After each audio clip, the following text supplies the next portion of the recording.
Okay. Here I am with Professor Peter Deshazo, Dartmouth class of 1969, Latin American historian, longtime representative of the U.S. State Department, and now Dartmouth professor. Professor Deshazo, let me first ask, what was your first experience studying Nicaragua?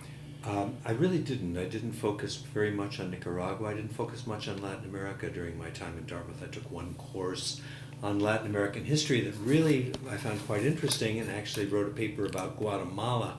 But I didn't know much about Nicaragua, and I didn't have much of an opportunity to learn about Nicaragua while I was at Dartmouth. Well, of the things that you might have learned, what was your early perceptions of the political, culture, and social climate in Nicaragua?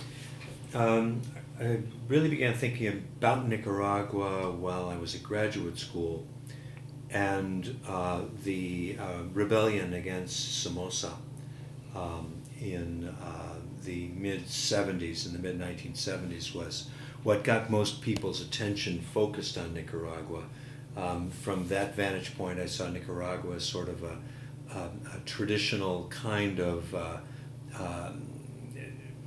civil military authoritarian regime, where a small group of people controlled the country, and again, it was mostly from just my views from the outside, not from any kind of experience with the country at all.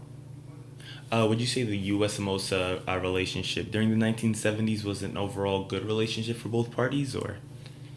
Well, as the revolution progressed, and I learned more about Nicaragua. I was at that point, after 1977, in the U.S. Foreign Service, and was assigned abroad in Bolivia. It was pretty clear to me that the revolution was moving in the direction of being able to topple Somoza, and that it was a regime that was, again, in terms of the perspective from the Carter administration, it was one that violated human rights, was authoritarian, not democratic, and therefore there was sympathy for those who sought to bring about a democratic regime in Nicaragua. Would you say there was a difference between the Latin American perception versus the United States perception of the Somoza dictatorship during this tumultuous period? Well, there were people in the United States saw the Somoza dictatorship in different ways. There were those who were friendly with the dictatorship and saw it as a bulwark against communism in Nicaragua and in Latin America, and were very sympathetic to it. And there were others who saw it as tyrannical and repressive, and that were in favor of seeing it come to an end. So there was no single view about Somoza in the United States. In Latin America at the time, I would say that the outlook was somewhat similar. There were a lot of military regimes in Latin America in the late 70s who looked on the Nicaraguan revolution against Somoza as being really problematic, that this was communism on the march, this was Cuba that was instigating it, the Soviet Union was behind it, and especially in military regimes in the Southern Cone like Chile, Argentina, Uruguay, Brazil, the rebellion against Somoza was seen as dangerous and problematic. For others in Latin America, it was seen as a rising of the people against an oppressive dictatorship, and there was a lot of sympathy for it. Now, during the time of the Somoza dictatorship and the development of this U.S. state policy, as it pertains to Nicaragua, you began your career in foreign services. Would you say that your occupation as a representative of the U.S. State Department complicated your thoughts of the Civil War during that time?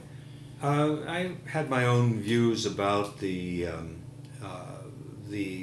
whole Nicaraguan affair and the conflict. First of all, the overthrow of Somoza, and then the development of the Sandinista regime, the rise of the Contras, and all of that. I was never stationed in Central America, and I didn't work on Central American affairs during that entire period.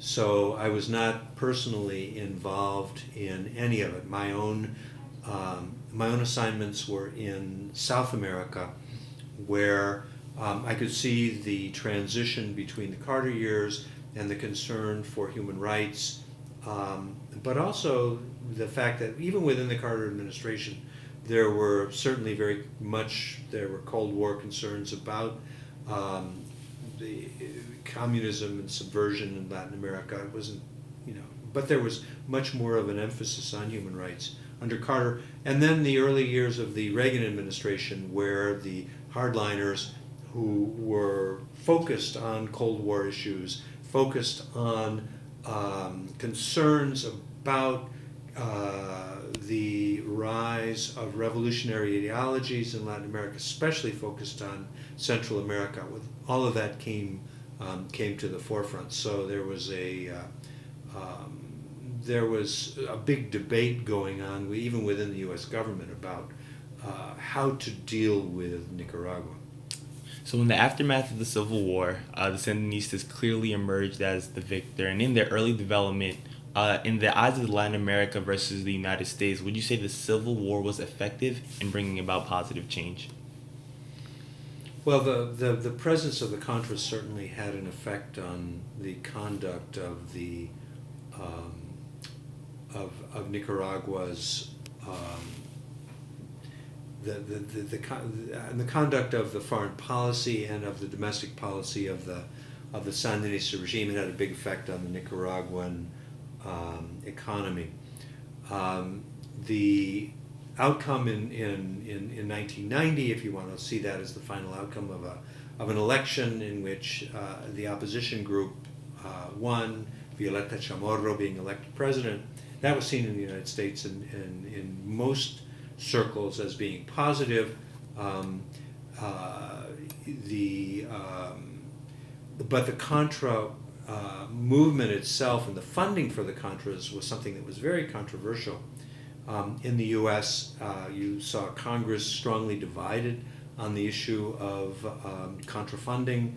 The relationship between the Reagan administration and Congress was deeply strained over the issue of Contra funding. The good part was that as the Cold War phased out, the United States was able to also phase out its support for the Contras, and in the end, there was a democratic election in 1990, and there was a change in administration as a result of the election. So Nicaragua was able to take a democratic path at the end of that period. Great. If possible, could you just elaborate on the Sandinistas' government relationship with other Latin American governments during this early development period? Well, it depended on what governments. If you were talking about governments that were military governments in South America, the relationship was very poor. If you were talking about Cuba and some of the other regimes in Latin America, not military regimes, it was okay.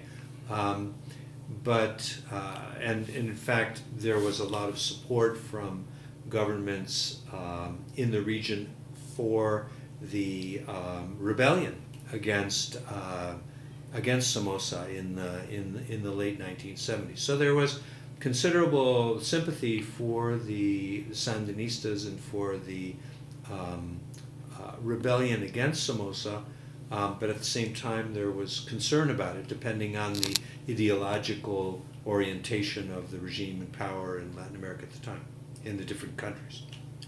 Now, during the time of the Sandinista-Contra War, would you say there was a difference in U.S. media sensationalism of the conflict versus Latin America's perception of that conflict? Well, in the United States, the Contra War got a lot of attention because the Contra War was a big political issue between the Congress and the administration. Even within the administration, there were different points of view regarding what the Contras, should there be funding for the Contras or not, the role of the Contras, who the Contras were, all of that. And again, in Latin America, there were different points of view regarding this. Some saw the Contra War as U.S. imperialism. From the point of view of the left, this was sort of traditional U.S. interference in the affairs of Latin America. On the right, they saw the Contras as a way of reining in the communist-inspired Sandinista regime as they saw it. So people viewed the Contras in different ways depending on their ideology. There certainly was a lot of media coverage in Latin America on Nicaragua. And again, that coverage depended a lot on the sort of ideologies of the specific media, and also the conditions, the political conditions in the different countries, whether they were military regimes or not. Now, in the aftermath of all the wars of communism, which played a major role in the U.S. Perception of Nicaragua, would you say that Nicaragua was an issue of American security? And if so, was the threat political, economic, or drug-related? Look at it and say, oh, there was no security threat to the United States. From the point of view, or the reference point of the Cold War, there were those in the United States who definitely saw the fall of Somoza and the Sandinista regime as threatening to the security of the United States, in the sense that they were concerned that the revolution would be exported. Not that Nicaragua was a powerful country that in and of itself constituted a threat to the United States, but the fact that the image of Nicaragua, the example of Nicaragua, would be replicated elsewhere in South America, that the Sandinistas would support the ongoing insurrection in El Salvador, for example, or that there would be support for guerrillas in Guatemala. There were other parts of Central America that were going through extremely difficult civil strife at the same time. So from the point of view of the hardliners of the Reagan administration, there definitely was a threat to U.S. security seen in the Sandinistas. For many others, that was not the case, that the Sandinistas were a group of Nicaraguan nationalists of maybe a far left conviction, but that in and of itself, Sandinismo was not going to be a threat to the U.S. and probably not to other countries in the region. So there were certainly differences in the way it was viewed. I would probably say that from my own point of view, I tended to see it much less of a threat than those within the Reagan administration at the time did. Great. Those are all my questions. Thanks so much for your time.